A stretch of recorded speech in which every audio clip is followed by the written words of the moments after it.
வணக்கம். இப்போ அதிவீர ராம பாண்டியன் அவர் வந்து ஒரு மன்னன்.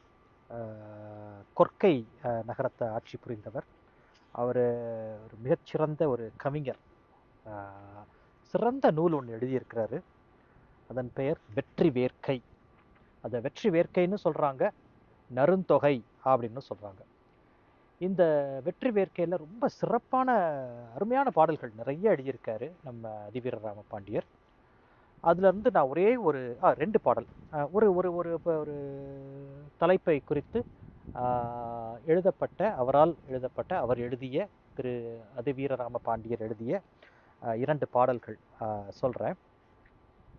இது என்னன்னா, பிறருக்கு உதவுவதை பற்றி. அடுத்தவங்களுக்கு உதவுறதுக்கு என்ன வேணும்?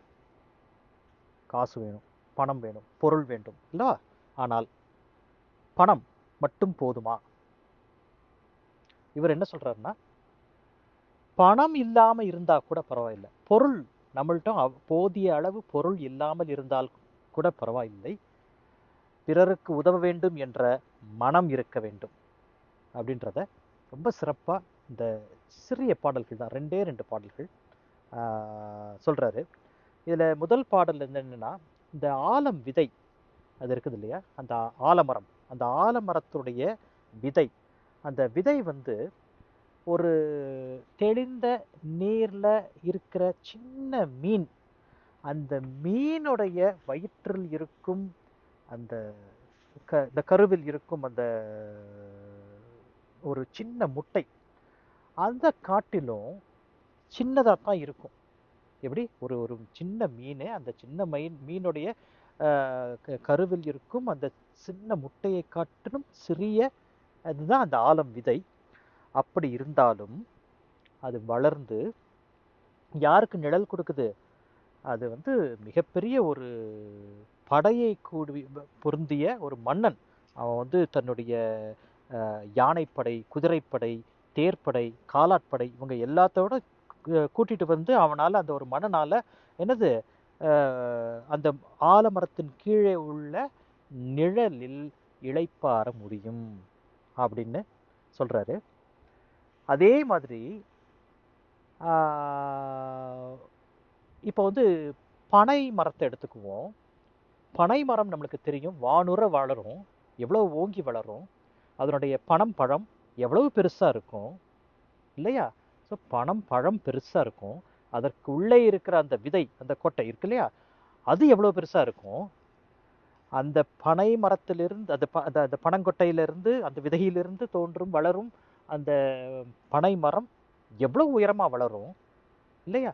அப்படி வளர்ந்தாலும் ஒருவருக்கு கூட ஒரு ஆள் போய் அங்க நிற்க முடியுமா நிழல்ல? முடியாது இல்லையா? ஆக ஒருத்தருக்கு உதவணும் அப்படின்னா அங்கே பொருள் தேவையில்லை, மனம்தான். அடுத்தவருக்கு உதவ வேண்டும் என்ற மனம்தான் முக்கியம். அந்த மனம் வந்து என்னது, அது அவ்வளவு பெரிய பொருளை காட்டிலும் மிக மிக முக்கியமானது, இன்றியமையாதது அப்படின்னு சொல்றாரு. இந்த பாடலை பார்ப்போம் இப்போ. தெள்ளிய ஆலின் முதல் பாடல், அதாவது அந்த ஆலமரத்துடைய விதை சின்னதாக இருந்தாலும், அது எப்படி இந்த மீனுடைய கருவில் இருக்கும் அந்த முட்டையை காட்டிலும் சின்னதாக இருந்தாலும் அது வந்து அவ்வளோ பெரிய படைக்கு வந்து இருக்கிறதுக்கு வந்து நிழல் தருது அப்படின்றத வந்து, தெள்ளிய ஆலின் சிறு பழத்து ஒரு விதை, தெள்ளிய நீர் கயத்து சிறுமீன் சினையலும் நுண்ணிதே ஆயினும், அண்ணல் யானை அணி தேர் புரவி ஆள் பெரும் படையோடு மன்னர்க்கு இருக்க நிழல் ஆகுமே அப்படிங்கிறார். இன்னொரு முறை சொல்றேன், நான் வாசிக்கிறேன் இந்த பாடலை, பொறுமையா வாசிக்கிறேன், கவனிங்க. தெள்ளிய ஆளின் சிறுபழத்து ஒரு விதை, தெள் நீர் கயத்து சிறுமீன் சினையலும் நுண்ணிதே ஆயினும், அண்ணல் யானை அணி தேர் புரவி ஆள் பெரும் படையோடு மன்னர்க்கு இருக்க நிழல் ஆகுமே அப்படிங்கிறார். அடுத்த பாடல் என்ன சொல்லியிருக்கிறாரு?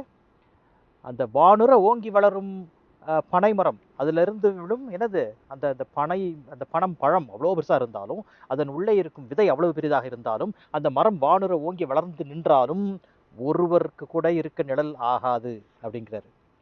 தேம்படு பனையின் திரள் பழத்து ஒரு விதை, எப்படி தேம்படு பனையின் திரள் பழத்து ஒருவிதை வானுற ஓங்கி வளம்பர வளரினும் ஒருவர்க்கு இருக்க நிழல் ஆகாதே. அருமையான பாடல் இல்லையா? நன்றி.